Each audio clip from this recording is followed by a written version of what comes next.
Hello दोस्तों। आज बहुत इंटरेस्टिंग टॉपिक रेफ्रिजरेंट के ऊपर बात करने के लिए आया हूँ। इसमें सबसे पहले R22 के बारे में हम बात कर लेते हैं, जो कि अभी मार्केट से आउट होता जा रहा है और सरकारें इसके ऊपर बैन लगा रही हैं क्योंकि ये ओजोन लेयर को डिस्ट्रॉय करता है। और इसके रिप्लेसमेंट में अब जो गैस यूज़ हो रही है वो है R32 और R410। दोनों गैस में बड़ा डिफरेंस है। R32, R410 और R22 में। R22 जो है उसका स्टैंडिंग प्रेशर जो हुआ करता था वो 150 और इसका हेड प्रेशर मैक्सिमम 250 टू 300 जाता था। लेकिन अभी जो हम उसके रिप्लेसमेंट में गैस यूज़ कर रहे हैं R410 और R32, जिसका जो स्टैंडिंग प्रेशर है 250 टू 255 के अप्रॉक्स है PSI, और इसका जो हेड प्रेशर चला जाता है वो मैक्सिमम 4 टू 600 PSI तक जाता है, जो कि हज़ार्डस भी है।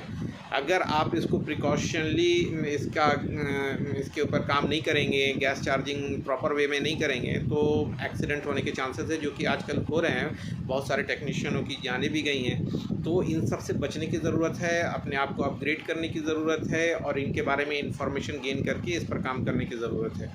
तो सबसे पहले ये जानना ज़रूरी है कि R410 जो गैस है, ये दो गैस का मिक्सचर है। दो गैस में इसमें R32 50% है और R125 ये 50% है। तो जब भी R410 को गैस चार्ज किया जाए तो सबसे पहले, अगर किसी सिस्टम में माइनर लीकेज, जैसे R22 में पहले माइनर लीकेज हुआ करता था, उसमें हम टॉप अप कर दिया करते थे तो काम हमारा हो जाता था। लेकिन अब 410 जो गैस आया है इसमें ऐसा नहीं है। इसको अगर आप गैस चार्ज करना चाहेंगे कि माइनर लीकेज है, इसमें हम टॉप अप कर लें, तो नहीं हो सकता, क्योंकि R410 जो गैस है इसमें जो गैस होता है, दो गैस का मिक्सचर है। दो गैस का मिक्सचर होने की वजह से जब आप इसको गैस चार्ज करते हैं तो कौन सा गैस, क्योंकि जब ये स्टैंडिंग प्रेशर में होता है, जब मशीन चल नहीं रही होती है, तो इसमें जो ये वेपर फॉर्म में होता है, तो वेपर में दोनों R32 और R25 दोनों का प्रेशर डिफरेंस होता है। तो कोई हल्का होता है, कोई भारी होता है, तो कोई गैस ज़्यादा निकल गया, कोई कम निकल गया, तो अनबैलेंस हो जाता है। ठीक है, इसलिए इसका गैस चार्जिंग भी जब किया जाता है तो इसको पूरा पलट करके सिलेंडर को किया जाता है, पूरा लिक्विड फॉर्म में किया जाता है, जिससे लिक्विड फॉर्म में दोनों गैस जो है एक समान होता है। उसमें अप डाउन प्रेशर ये वेट का नहीं होता है कि ये हल्का और ये भारी है। जब लिक्विड फॉर्म में होता है तो सब एक इसमें रहता है और लेवल में होता है। इसलिए कभी भी आप देखेंगे R32 और R410 को जब चार्ज किया जाता है तो पूरे लिक्विड फॉर्म में चार्ज किया जाता है।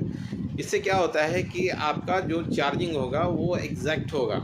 लेकिन अगर आप वेपर फॉर्म में करेंगे तो कोई गैस ज़्यादा चला जाएगा, R32 ज़्यादा चला गया या R125 ज़्यादा चला गया, तो वो अनबैलेंसिंग होगा और प्रॉपर कूलिंग आपको नहीं मिलेगा। ठीक है। और सबसे पहली बात यह है कि जब भी आप गैस चार्ज करें, जब भी आपका माइनर लीकेज हो सिस्टम में, तो आप सबसे पहले श्योर करें कि जो गैस बचा हुआ है उसको रिलीज़ करें। रिलीज़ करने के बाद आप नाइट्रोजन के थ्रू आप उसका लीक आइडेंटिफाई करें। जब लीक आपको मिल जाए तो लीक को रेक्टिफाई करें, मतलब उसको रिपेयर कर लें। और रिपेयर करने के बाद फिर से उसमें नाइट्रोजन डाल करके प्रेशर चेक कर लें, कहीं फिर से लीकेज तो नहीं है, और उसको होल्ड कर लें कुछ देर तक।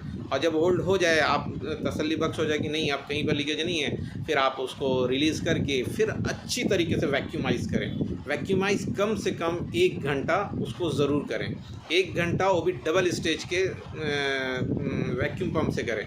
उससे क्या होगा कि सिस्टम में नॉन कंडेंसेबल गैस जो नाइट्रोजन है वो उसमें नहीं रहेगा। अगर नॉन कंडेंसेबल गैस सिस्टम में रह गया, आप थक जाएंगे, आप गैस चार्ज करते रह जाएंगे, लेकिन कूलिंग इफ़ेक्ट नहीं आएगा और एक्सीडेंट के चांसेस बढ़ जाएंगे, क्योंकि उसका प्रेशर जो है, और नाइट्रोजन का प्रेशर ऐसे ही, ड्राई गैस होता है उसका प्रेशर ऐसे ही ज़्यादा होता है, और R410 का प्रेशर वैसे ही ज़्यादा होता है। दोनों मिक्स होकर के प्रेशर बढ़ेगा। और आप देखते होंगे, सुने होंगे आपने, एक्सीडेंट इतने सारे हुए हैं, कहीं कंप्रेसर फट गया, कहीं कंडेंसर फट गया, कहीं पर टेक्नीशियन की मौत हो गई। तो इन सब चीज़ से बचने के लिए अपने आप को अपग्रेड करना होगा।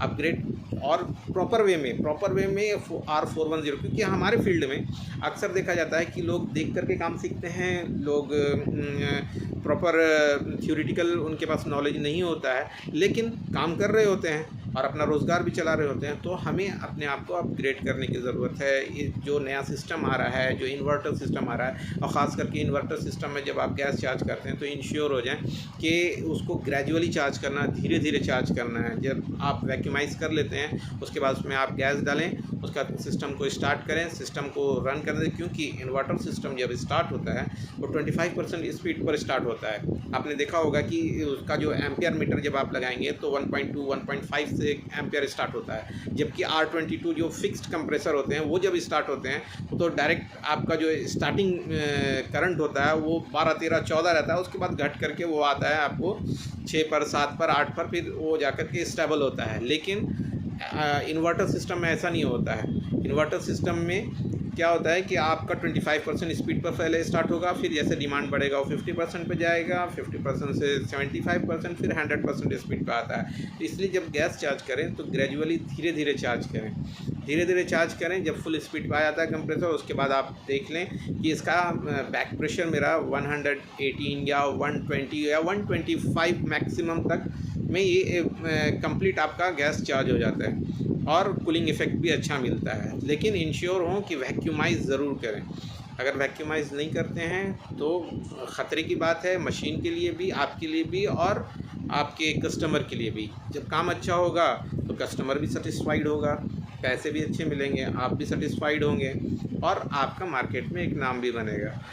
आप एक रिलायबल टेक्नीशियन बनेंगे। तो अपने आप को अपग्रेड करने की ज़रूरत है। इसलिए मैं अभी कुछ दिनों से वीडियो बना रहा हूँ, और वीडियो बनाने का एक वजह यह है कि लोग सीखें इस चीज़ को और समझें। और मेरे चैनल को आप लोग सब्सक्राइब करें। मैं इसी तरह के इंफॉर्मेशन वीडियो एयर कंडीशनिंग के रिलेटेड बनाता रहूँगा। मेरे चैनल का नाम इजी रेफ्रिजरेशन है। मैं रामगढ़ से बिलोंग करता हूँ। तो सब्सक्राइब करें, बेल आइकन के बटन को दबाएं और मुझे सपोर्ट करें। Thank you very much.